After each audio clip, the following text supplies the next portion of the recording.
Hello, Podcast Village. It's Vanessa Eccles, your host for Colorblind, Race Across Generations, along with producer Keith. How you doing? Hello, that's me.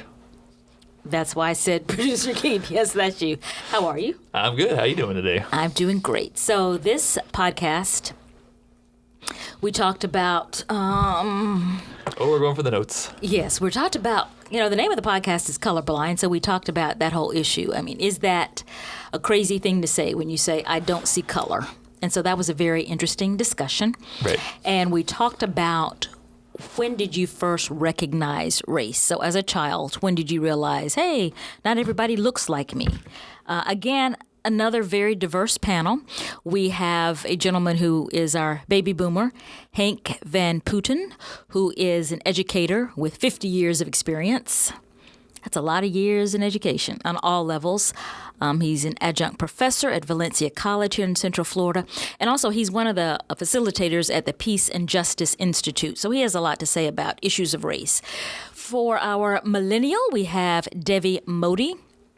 She is a senior at the University of Central Florida. Her parents came to the United States from India, and she is a writer for a publication called The Stallion. And Ann Siefferman, who I call her a social artist because she does pottery, but the pottery she makes, everything has a social message to it. And so she's made some about race, too. So that's why she was a part of our panel. So are there paintings on the pottery? Yes. Okay. All right. All sorts of things. They'll have a message. Yeah, we'll link to her in the show notes here. Oh, excellent. So Yeah. everyone can check out her art. But a very diverse group Absolutely. of people. So that was very interesting. She grew up in South Georgia, white girl in South Georgia, an Indian American woman, and black man who's a baby boomer. And as we said last week, this sounds like we're setting him up for a joke. So this black guy, this Indian American woman, and this white girl from South Georgia. The whole point of the podcast is... I think we're almost about to check all of the boxes. Okay. There's still time. There's still races we haven't got to yet, but we will. We will get there. Yeah, Absolutely. but seriously, the whole point, different viewpoints and different generations. So those who are in their... We'll have some teens, 20s, 30s, 40s, 50s, 60s, 70s, 80s, 90s. We can find somebody who's 100. We'll do that, too. One of our panelists today said she was 6 when 9/11 happened, and I know. Realized I was older than I thought. Yeah, me too. I was like, really? You were 6? And I immediately thought, well, I was already working in a television station for many years by then. There we go. Okay, so again, this is Colorblind, Race Across Generations.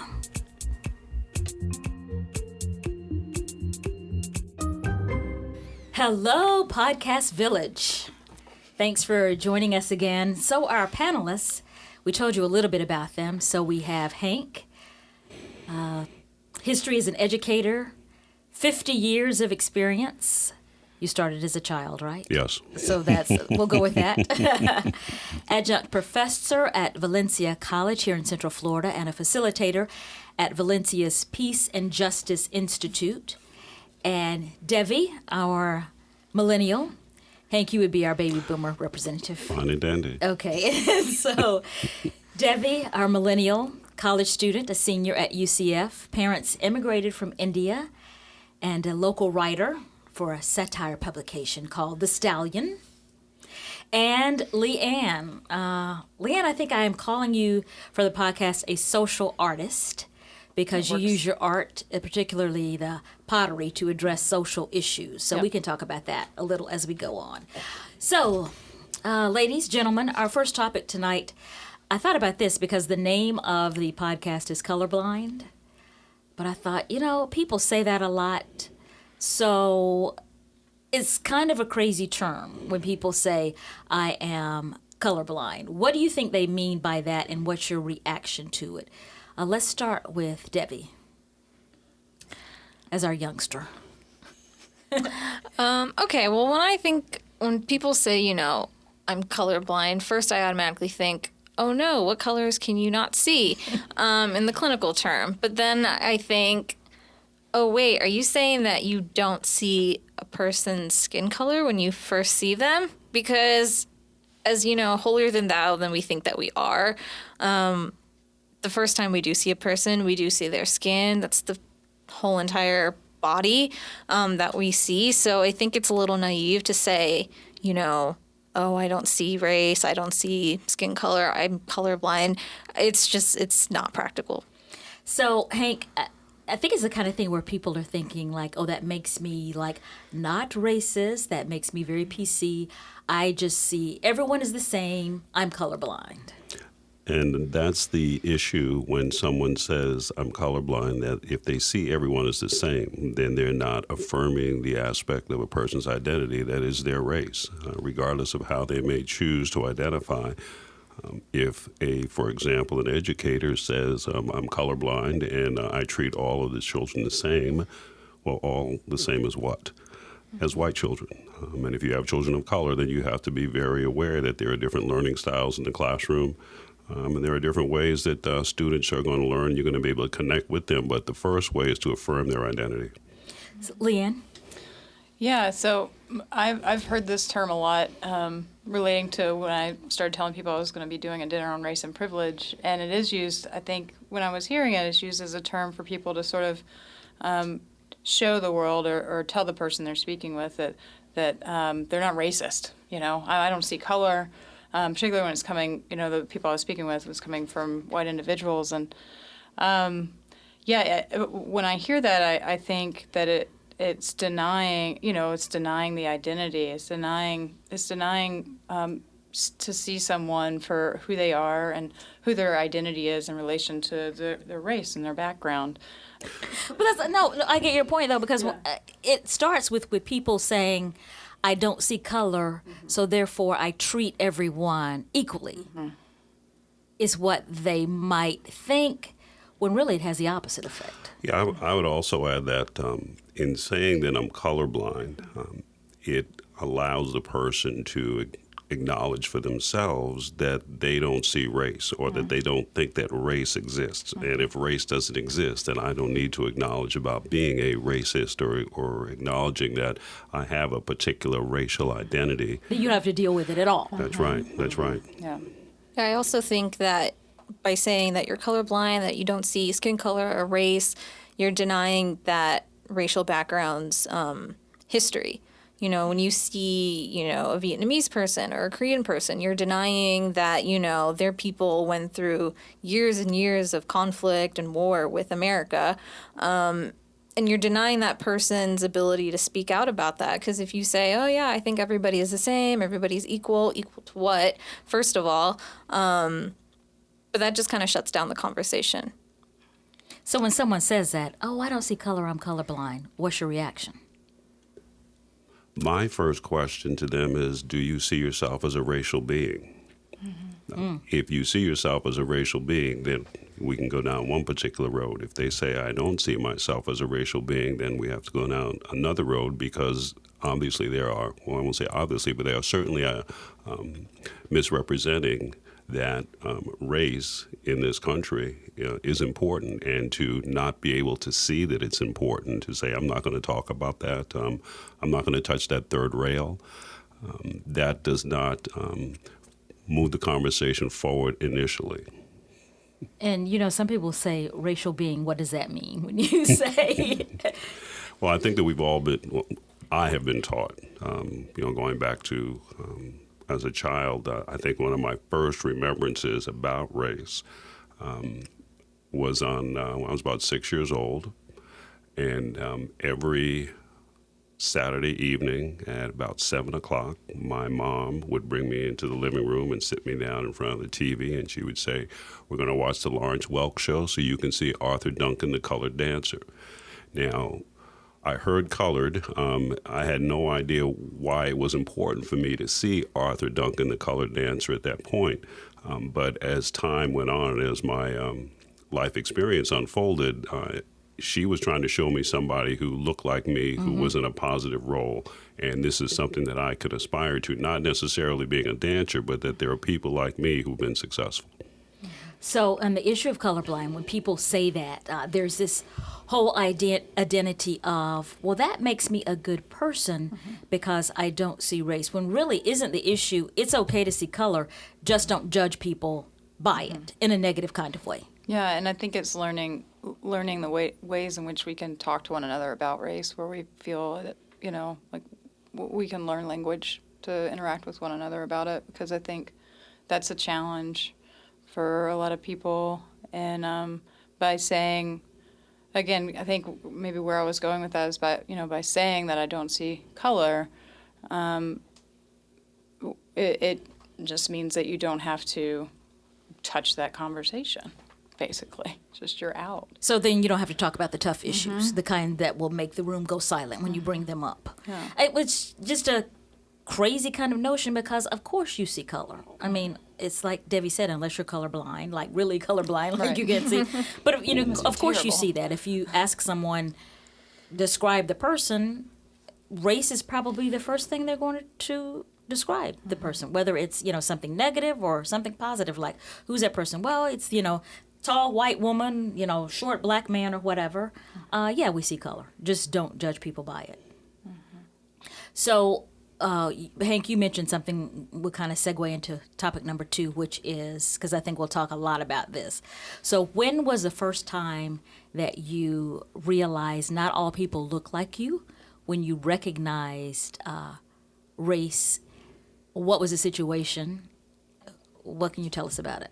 Was it that time when your mom sat you down, or was it earlier? That was a beginning time. And that's the first time that I remember that my mom asked me or brought up the fact that somebody looked like me. Again, I didn't really pay that much attention to it. Now, I was about 6 then, so I'm going to say about 3 years later, it came out in another way. Playing on the playground with all African American boys, and not wanting to play with one particular boy because he was too dark. And because we thought that he was too dark, we needed to stay away from him because we might catch the cooties or something. So I went from, on the one hand, not really, okay, why is this important, to now I'm beginning to act out on it, even though I'm not necessarily aware of it. And I think that one of the things that we can all do as we go down this pathway and talk about this important issue is, what messages did we learn from our family about race, and how did those play out, and how may they still be playing out today? So why do you think there was this thing about he was too dark? Was that something that you heard? Was it just like, how in the world do you get to that point? I've been doing this work in diversity and race, racial identity, academic achievement, probably for close to a little over 20 years. And one of the things that I would often do in giving a presentation was to ask for a dictionary. If it was a school, if it was a foundation, if it were a synagogue, a church. And during the presentation, I would invariably look up 2 words, one word being black and one word being white. And if you look up the word white, it sounds something like pure, blameless, and without sin. And then when you look up the word black, you see words like dark, negative, dangerous, the opposite of white. And so it became very clear to me that somewhere between 6 and 9, I had internalized that negative belief about folks who were a different skin color, closer to mine, and I was actually acting on it and then passing it along to others as this is the truth. So that's how I've seen it begin to play out for me. And then as I reflected back on my teaching career and the like, I can see where it came up again in decisions and things that I made about interacting or not to interact, or assumptions or expectations about particular students. And so, Devi, your first experience? Oh, it's hard to say, because as a kid, I moved around a lot just because my dad's job kept changing. And, I lived in Texas, I lived in Chicago, finally ended up in Florida, but I think I remember a majority of my classmates just being white. I don't ever remember there being another Indian person in my grade or even in my school, aside from my brother. But I think, the first shame, I guess, I felt, about my race was in middle school. That's typically, the time where girls start shaving their legs and things like that. And I started a bit late. And it was very noticeable.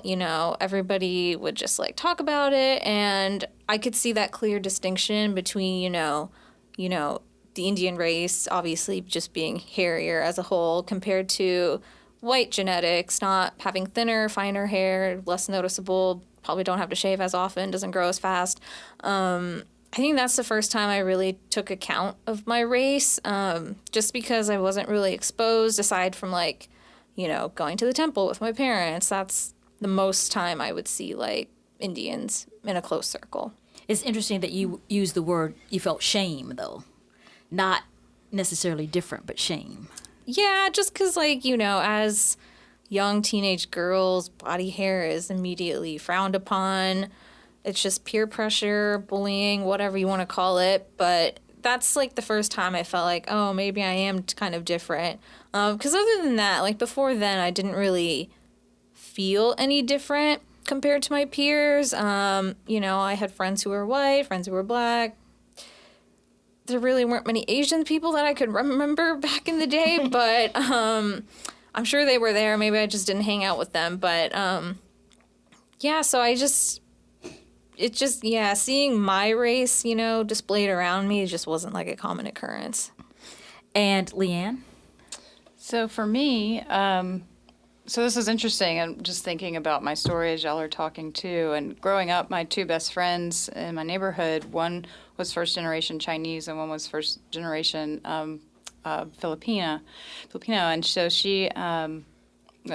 they both were, to me, just like any other student, any other kid, anything, right?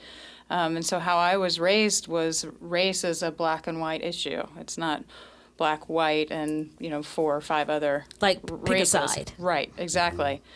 So I'm from South Georgia. I was raised in a really small town that was primarily agricultural, and my specific story about race came from my school when I was I went to first grade through 7th grade in a private Christian school, and the only 2 non-white people there was a husband and wife that was the janitor team at the school. And my sister, I think I was in the 5th grade, maybe the 4th grade. My sister, she was 7 years older than me, and she invited 3 friends to prom. She was a junior at the time, maybe a senior. Anyways, she invited 3 of her friends to prom, her black friend, her white friend, and her Philippine friend. And so when she invited them, and you had to put the information on this public board there at school of who you were bringing to the prom. And okay, now that's odd and strange. Yeah, in and of itself. Well, okay. There's reason behind that. So as soon as my sister puts it up, it was, again, small town. She got called into the administration office with the headmaster, and my dad was there. And they questioned her about her friends. Who were they? Where were they from? What did their parents do? And what color were they? And she was only allowed to bring her white friend to prom. And so she didn't go to prom. But that was kind of my first experience. And from that day on, my sister and I were called derogatory terms in the school. And then we left that school middle of my 7th grade year. So this would have been about what year, just out of curiosity, like in the 1995. In the 1990s. 1995. And so there's a follow-up to this story. Sounds like something from the 1960s. Well, it just... That's why I was asking, like, how long ago Yeah. would this have been? So this school was established in 1972, which was a year after desegregation in that area. And it was established in honor of Robert Toombs, who was a founding member of the Confederacy, and he was the first Secretary of State for the Confederacy. I learned all of this last year when I was doing research on the school. It was established as a Christian school, but I later found out last year that when my dad approached the school board to actually teach Christian curriculum, they said they weren't interested in doing that. Essentially, they were just interested in maintaining whites-only school. I also learned that between 1972 and 2010, the county school system There's tri-county area there, and the tri-county school systems had private proms for black students and white students. This was through 2010, and it was covered by the New York Times. And beyond. Yeah, in Mississippi, there was a case in Mississippi as well. So I didn't learn about this until last year, and this was the town that I grew up in. I had no idea. It's heartbreaking. Sure. That's I can see the feelings coming up for you as you talk about it, and I think that's one of in my experience, that's one of the things that happens during the conversation about race, is that the feelings that come up, and as both of you expressed, they weren't comfortable feelings. It kind of upset your apple cart in a way that you weren't necessarily prepared for it, and caused you to rethink about your identity and other people's identity, and why can't they see what I'm seeing?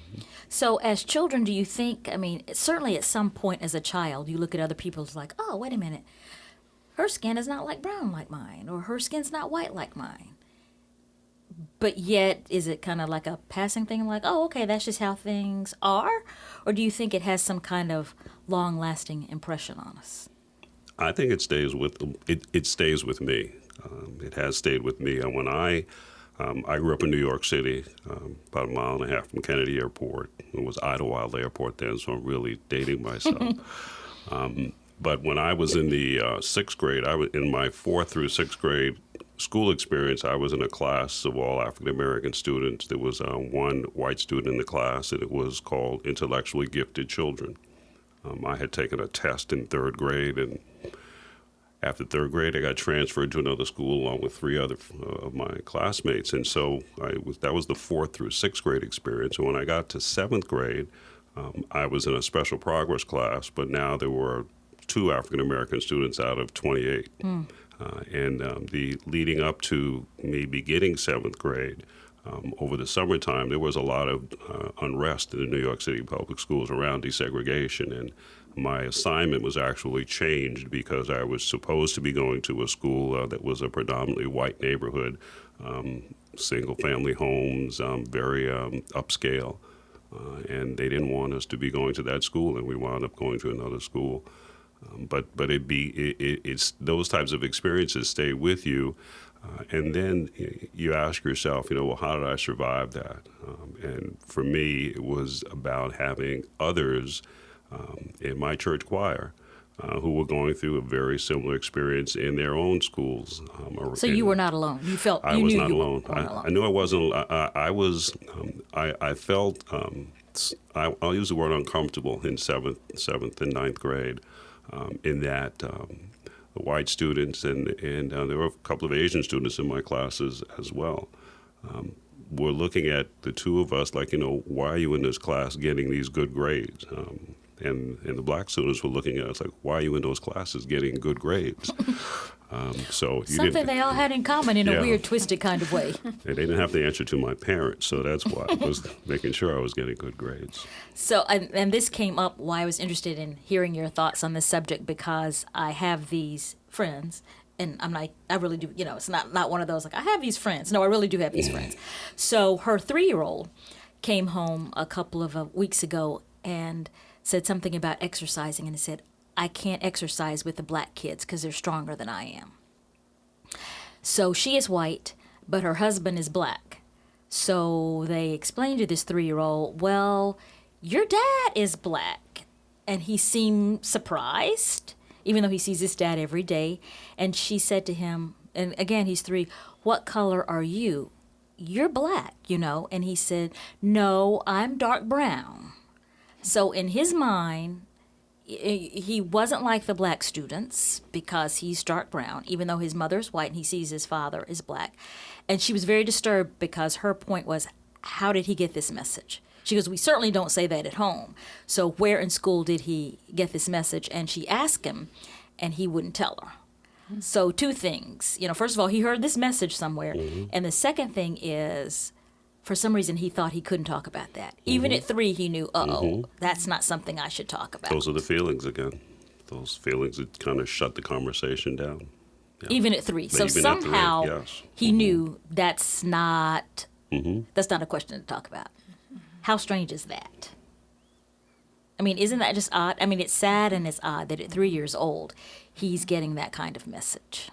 I don't think myself at age 3, I was even like cognizant of like race and, not being white or being Indian. I don't think I ever had that conversation with my parents, but that's shocking to hear that a 3-year-old knows that or thinks that it's not okay to talk about the color of their skin. I think we've lost touch and control of the messaging too that we're exposing ourselves to and exposing our children to. So what's the message? The message for this young boy at 3 was that he knows that he is a certain color and he can't talk about it. And even if he did want to talk about it, I just wonder, like, what would he know to say? Like, how do you, when you're 3? So. And also getting that message that, there's an entire group of people who are better at something because of skin color. Part of, for me, part of understanding race, and I appreciate the way you said better than me, because that speaks to a fixed mindset about the way people can develop, as opposed to a growth mindset that, yes, somebody might be better than me in doing exercises, but I can get better at doing exercises. And it's on me through my effort, which is the one thing I have control over, to get better at it if I really want to get better at it. I don't necessarily, and this is how I would have approached it with my children and also with my students over the years. Look at where you begin, where do you want to get to, and are you progressing along the way? Yes, you can look at other people who might be able to pick up some tips or something about how to make yourself better. But when you compare where you start to where you end up, there should be through your effort and improvement. If it's not, then you have to go back and look at your effort, which is the one thing that you do have control over. Not how hard a teacher makes the test or what you were born with or what side of the bed you got out of in the morning, but the effort that I put into it is being effective.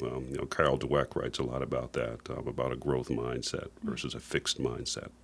So can you recall any instances in childhood where maybe your parents had a message for you about that? Hank, you already mentioned about what happened when your mom brought you to the television to see someone on Lawrence Welk, without telling you specifically, here's why I want you to watch this.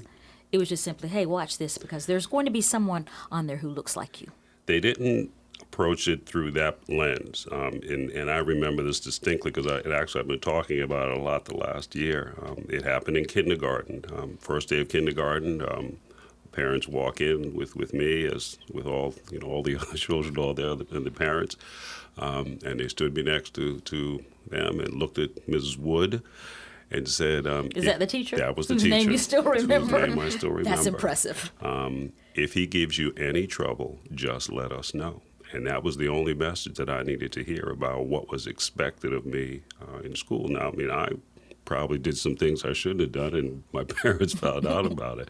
But that message has carried with me, throughout my education and throughout my career about, and for me, it has become a cause of concern because that little message at 5 years old has caused me over many years to avoid conflict and avoid it in a way that I didn't always speak my mind, because in the back I'm saying, if he gives you any trouble, I don't want to give any trouble, and let me just go on with this right now. And of course, it got to a point on occasion where I did have to speak up and say something. But that was the first message that I remember hearing about what expectations were for me and of me as a student, and how to stay out of trouble, so to speak, with my parents. But as a student or as a black student, or did it matter? As a student, but I also heard messages of you do have to try twice as hard.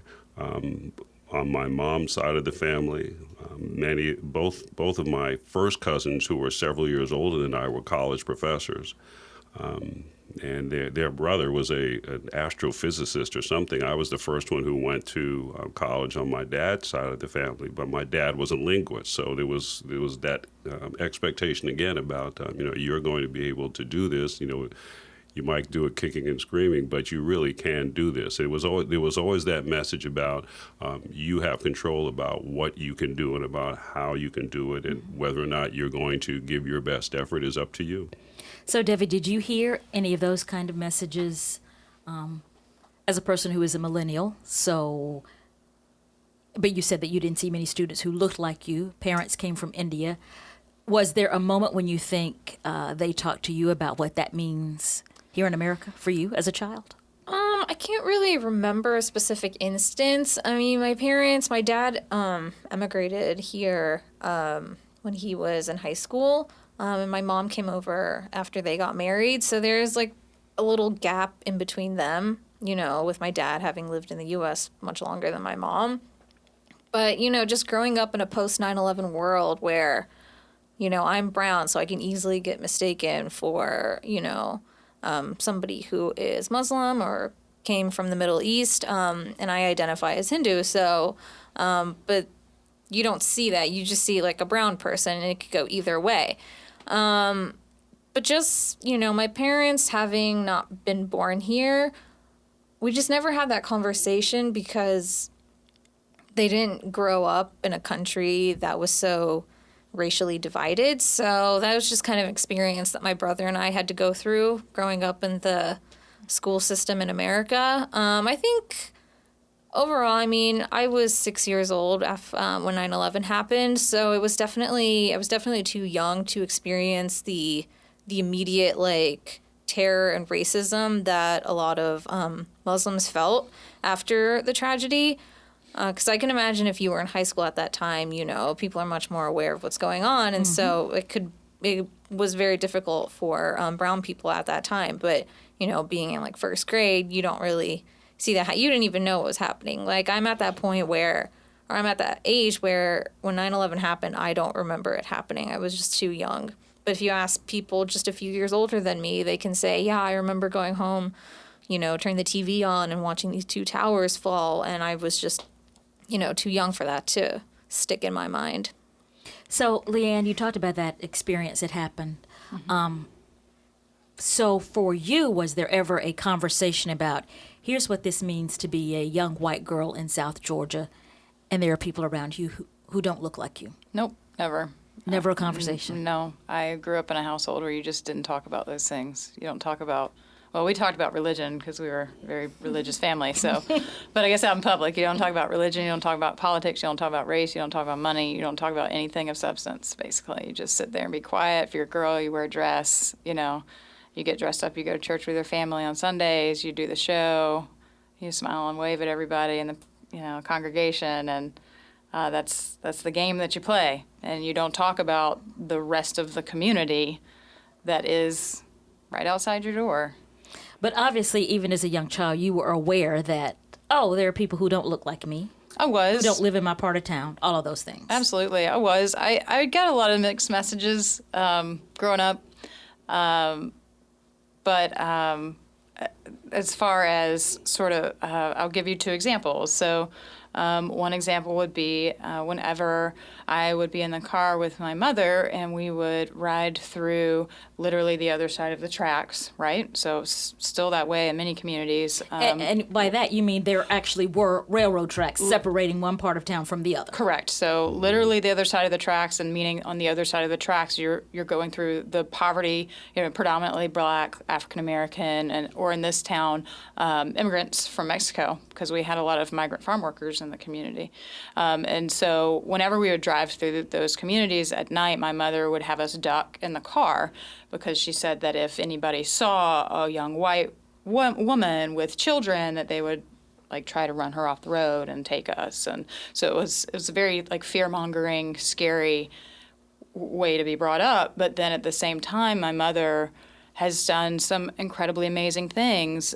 She championed healthcare rights for migrant farm workers in South Georgia and worked with farm owners to create a system where farm workers could get healthcare. And she worked with students as a high school teacher outside of Atlanta, Southwest Atlanta, to create program for abused women and children.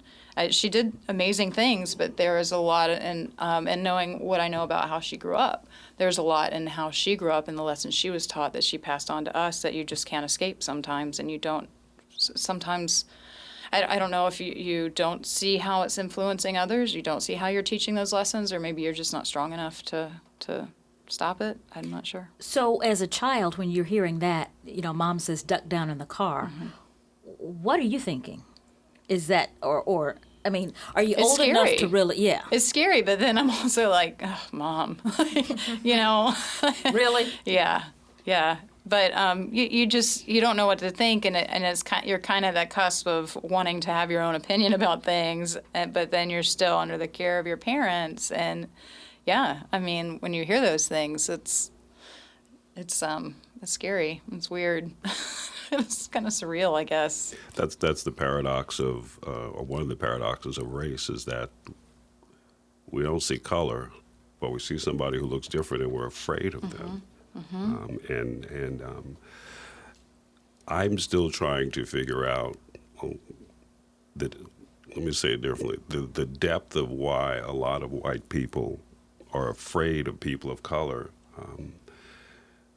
is baffling to me, only because if in looking at the history of this country and how enslaved Africans were treated, I think that somewhere the message has been passed along that if folks of color ever become into a dominant position, they're going to treat you the same way. Yeah. But like payback time. Yeah, but that's not how I was raised, and for many of the people of color, the majority of the people of color that I know, the majority of people that I know were not raised that way, and that's one of the that's one of the things that stands between us, is getting beyond that fear, the color of fear, if you will.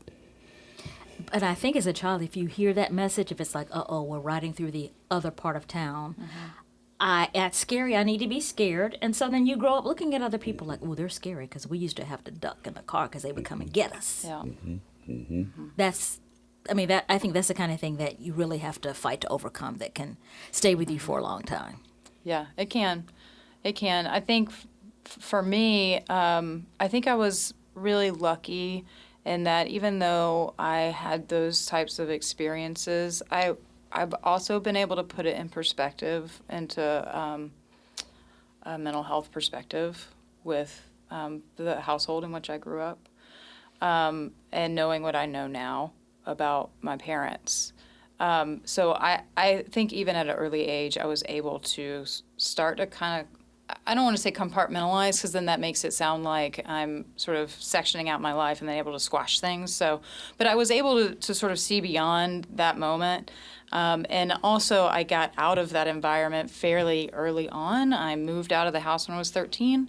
I went to boarding school, and we had students from all over the world. And I was exposed, from small town, very conservative, Christian, white America, to international school, and really kind of had my world rocked. And but at the same time, I was pretty easygoing and open about everything. And amidst all of these things that I've told you, I was still raised in a household that wanted me to be open and accepting of other people. It's like I said, it's kind of got a lot of mixed messaging. So, my parents really wanted that, and my dad prioritized education above anything else. And so for me, that was the one thing that people couldn't take away from you is what he believed. And both my parents grew up very, very poor.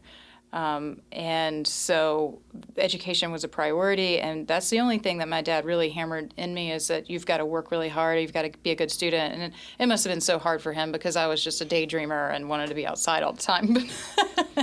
So, yeah. Well, isn't that funny with our diverse panel?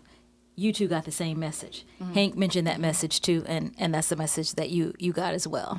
That's very interesting.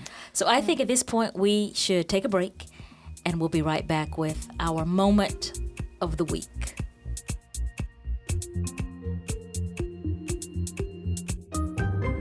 Hello, producer Keith. Hello, that's me.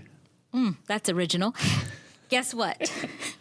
I thought about that for 2 seconds. I'm sure you did. Hey, guess what? We have a sponsor for our first podcast. Oh, so we're gonna get money? You get nothing. Okay. But listen to this. Okay. If you're looking for a sweet way to jumpstart or rebrand your business, look no further than Slice of Pie Media. From website design to brand development, Slice of Pie's creative bakers, get it? Slice bakers? Provide only the highest level of quality branding to make sure your business stands out. So, whether you have a new or established business and are looking for quality branding and design, look no further than Slice of Pie Media. To get started, visit sliceofpiemedia.com today.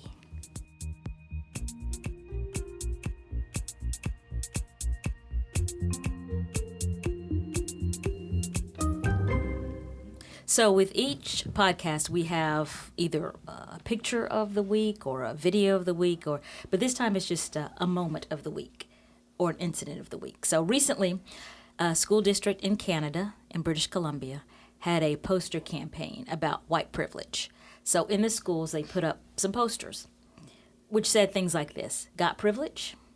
Another said, if you don't have to think about it, it's privilege. Another one said, I have unfairly benefited from the color of my skin. And it was a picture of a school administrator. And then one that said, white privilege is not acceptable. So as you can imagine, some people lost their collective minds when they saw this. What are your thoughts about that? So the school district said, this is our way of bringing this issue to the forefront, of talking about this issue, of confronting this issue. We put up these posters, and this is going to be our conversation starter. I'm just wondering, what was the conversation? I want to know more about this story. Was it just an action item, like we're going to make these posters and put them up and then leave it? Or Well, it was supposed to spark some conversation. Okay. I mean, I think that it's great that they're having a campaign to acknowledge this and talk about it. Oh my goodness, especially at a school, and you've got administrators, you've got leaders stepping up to lead the way. I think that public displays like that too, though, can also turn people away or make them feel uncomfortable and not open to share. It's you kind of look at both sides. Yeah. So conversations like that on a public stage can be divisive in a way. It can not get the effects that you want it to.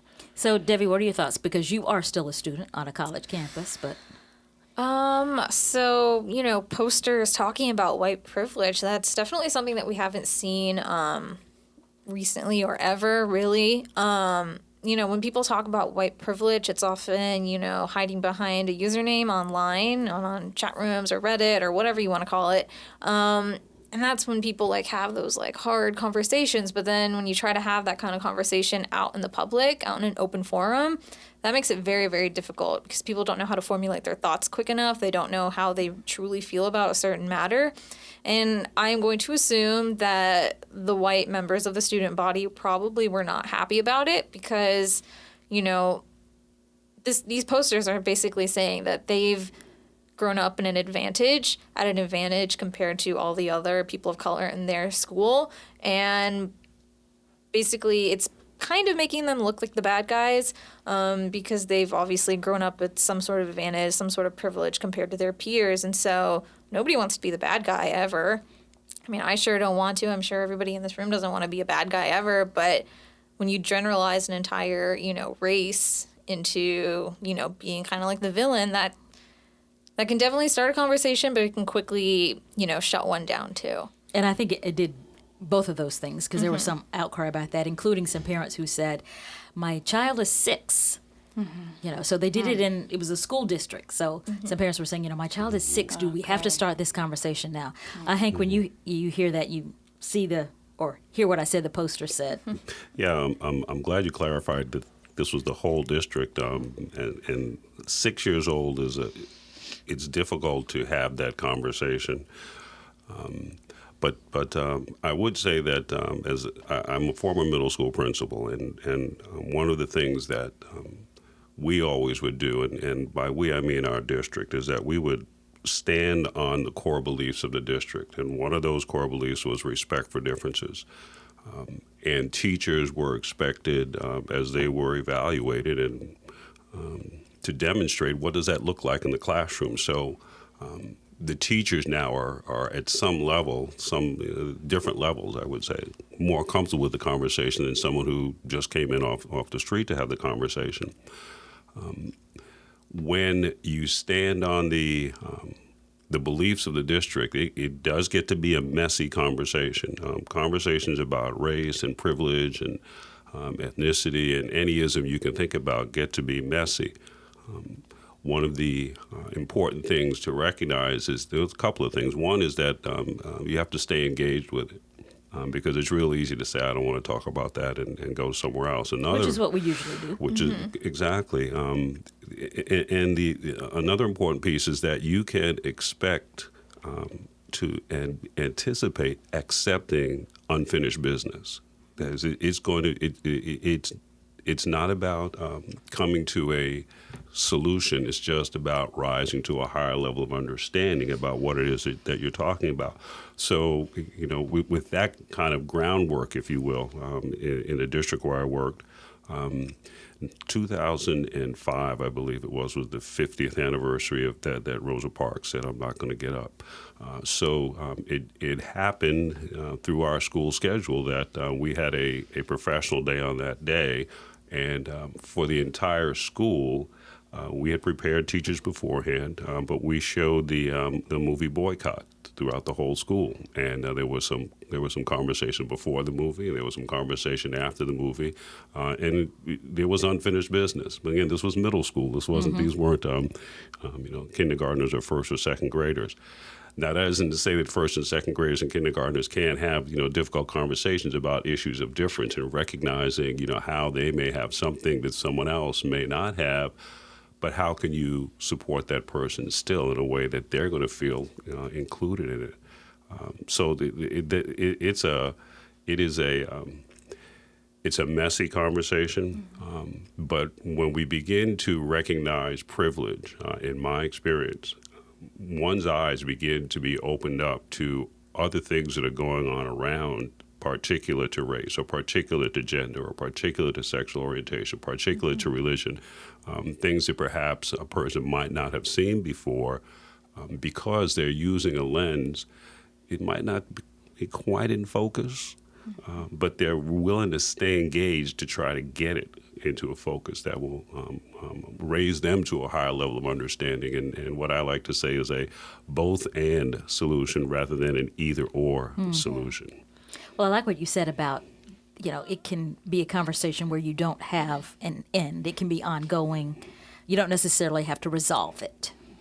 Because I think that's what kind of what the nature of what we're doing with the podcast. We can talk about these issues, hopefully, honestly and openly, but we don't have to say, our goal is to solve, the issues of race in America, because we're not going to do that, but it's just to start the conversation. Yeah, and that's a real important point, Vanessa, that this conversation has never really happened in this country. We study English, and we study math, and we study science, and we study how to write, and we study how to draw, but we never have had an extended conversation with ourselves, with children, in schools, in our workplace about what is this thing called race and what is your opinion about it. Again, knowing and expecting that somebody's opinion is going to be different from yours based on what their life experience is. And that's okay. There's nothing wrong with that. There's an understanding there that it should be different because people grow up in different parts of the world, different parts of the country. But we have never really had this conversation about race. I believe it was President Clinton said that the problem of race in this country is that it's a burden for people of color, but it's the problem of white people. That was during a conversation, a town hall conversation about race. So I'm glad you bring that point up because we have never really had extended conversations. There are pockets of places, but never really have had those extended conversations. For me, where teachers had to take some new information and go back and what's this going to look like in my classroom? How do I make this more inclusive in ways that perhaps it hadn't been before? How do I affirm the identity of all of my students? Whose voice is not here that needs to be included and represented as well? Well, I'm glad you brought that up because that's what we're trying to do with the podcast. So we're on the right track. Thank you. So as we close today, we have the question that I will ask all the panelists, and when I invite you back, then you'll have to come up with something different to say. But we close with this. When it comes to race, I admit. So what do you have to say? We'll start with Leanne. When it comes to race, I admit. When it comes to race, I admit that I still don't always know how to respond, and that's why I continue to find conversation, to make conversation about race, to explore it. So. Devi, when it comes to race, I admit. Okay, so when it comes to race, I admit that, being a person of color myself, understanding the struggles of people of color, I admit that I'm still not fully aware of the conflicts that a lot of different races face, Black people, different types of Asian people. I admit that, I don't fully understand the struggle, and it's my job, my duty as a person of color to open up that conversation and delve into it instead of shying away from it. Hank, when it comes to race, I admit. That I'm a work in progress. Oh. Even at this point in my life cycle, there's some things I still don't understand, but I'm still trying to understand them. And I'll also say that I don't care what other people think anymore. That conflict piece has gone away, and I'm not in the way that I don't care about people's feelings, but I want to know how you feel about this. And I hope that you're going to want to know how I feel about this. And when I say a work in progress, that's what I mean. Well, thank you all for joining me. Thank you to the Podcast Village for joining us as well.